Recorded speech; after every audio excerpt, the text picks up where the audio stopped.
प्रतियोगिता परीक्षा देने वाले सभी कैंडिडेट्स को नमस्कार। आपके लिए एक नई खबर है। राजस्थान राज्य पथ परिवहन निगम द्वारा आपके प्रतियोगिता स्थान पर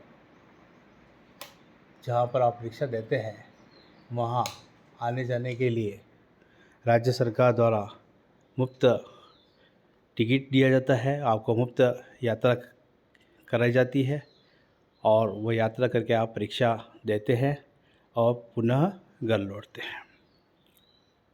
राजस्थान राज्य पथ परिवहन निगम की बसें होती है।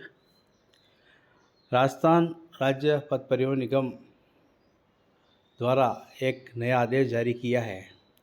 इस आदेश के तहत आपको एक टिकट सत्यापन का कार्य कराना पड़ेगा। आप प्रतियोगिता परीक्षा आप दे रहे हैं या नहीं दे रहे हैं, इसकी जांच के लिए उन्होंने एक नई प्रक्रिया बनाई है। इसके तहत आपको निम्न प्रकार से राजस्थान राज्य पथ परिवहन निगम की वेबसाइट पर जाना होगा और आपको पंजीकरण कराना होगा। पंजीकरण में ये बात अति आवश्यक ध्यान रखने योग्य है कि यह आपको प्रतियोगिता परीक्षा शुरू होने के 36 घंटे पूर्व यह रजिस्ट्रेशन करा लेना है, अन्यथा आपको यह मुफ्त श्रेणी का जो टिकट है वह जारी नहीं हो पाएगा। आपको पूरे टिकट के पैसे देने पड़ेंगे। करना क्या है, आपको वेबसाइट पर जाना है http://transport.rajasthan.gov.in RSRTC। इस पर क्लिक करेंगे। क्लिक करने के बाद में आपको नज़र आएगा प्रतियोगी परीक्षार्थी पंजीयन पोर्टल। इसको क्लिक करेंगे। क्लिक करने से पहले एडमिट कार्ड को आप जो है PDF बना लें। क्लियर PDF बननी चाहिए और यह प्रक्रिया आपको 36 घंटे पूर्व करनी है। आप जैसे ही इस वेबसाइट पर इस लिंक पर क्लिक करके जैसे ही पंजीयन करेंगे, आपका जो डेटा है वह ETI मास्टर डेटाबेस में चला जाएगा।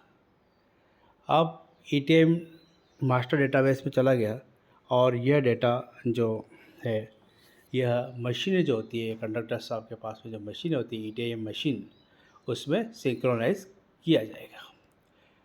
इसका मतलब है परिचालकों के पास में जो डेटा रहेगा वह अद्यतन रहेगा। सिंक्रोनाइज होने के बाद में जो ETI मास्टर जो डेटा है वह अद्यतन रहेगा। जैसे ही आप कंडक्टर साहब को अपना रोल नंबर बताओगे, एडमिट कार्ड बताओगे, तो वो जो आपने पंजीकरण कर रखा है उससे इसका मिलान हो जाएगा और कंडक्टर साहब आपको मुफ्त श्रेणी का टिकट जारी कर देंगे। अगर आप ये प्रक्रिया नहीं कराएंगे तो आपको पूरा टिकट का पैसा देना पड़ेगा और यह ध्यान रखने योग्य बात है कि आपको 36 घंटे पूर्व यह कार्य करना है। 36 घंटे पूर्व यह कार्य आप नहीं करते हैं और बाद में परीक्षा से करते हैं तो ये आपको सुविधा नहीं मिल पाएगी। अब देख लेते हैं ऑनलाइन कहाँ क्या जाना है। हम सबसे पहले वेबसाइट पर जाएंगे। यह transport.rajasthan.gov.in की वेबसाइट पर जाएंगे।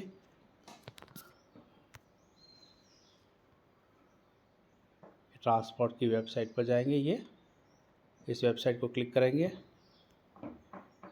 क्लिक करने के पश्चात आपको देखिए यह नज़र आ रहा है पंजीकरण सूची पोर्टल, कंडक्टर भर्ती यहाँ आ रहा था, प्रतियोगिता परीक्षा वाला।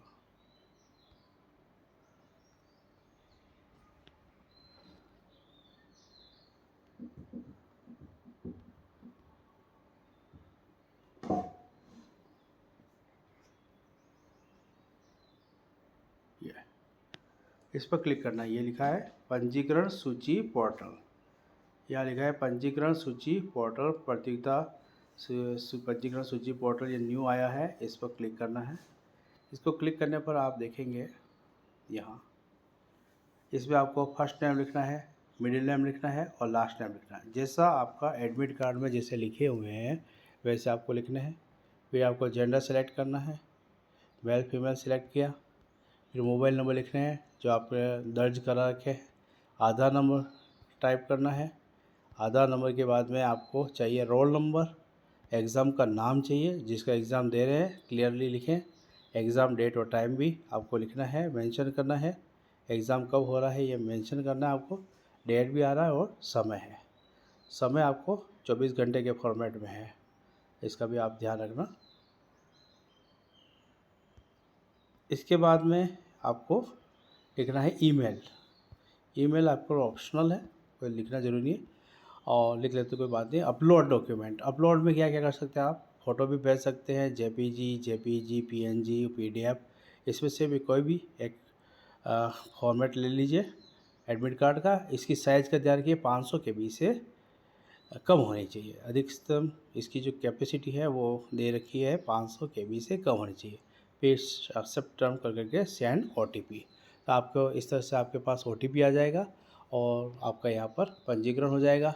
और पंजीकरण के पश्चात आपको रिसीट प्रिंट कर लीजिए और यात्रा करते समय एडमिट कार्ड की कॉपी रखिए। यह कंडक्टर साहब आपसे मांगेंगे और उनके ATM जो मशीन है उसमें आपके रोल नंबर को फीड करके और ये आपके डेटा को वो फैच हो जाएगा और आप वो यात्रा कर पाएंगे। वीडियो देखने के लिए बहुत बहुत धन्यवाद।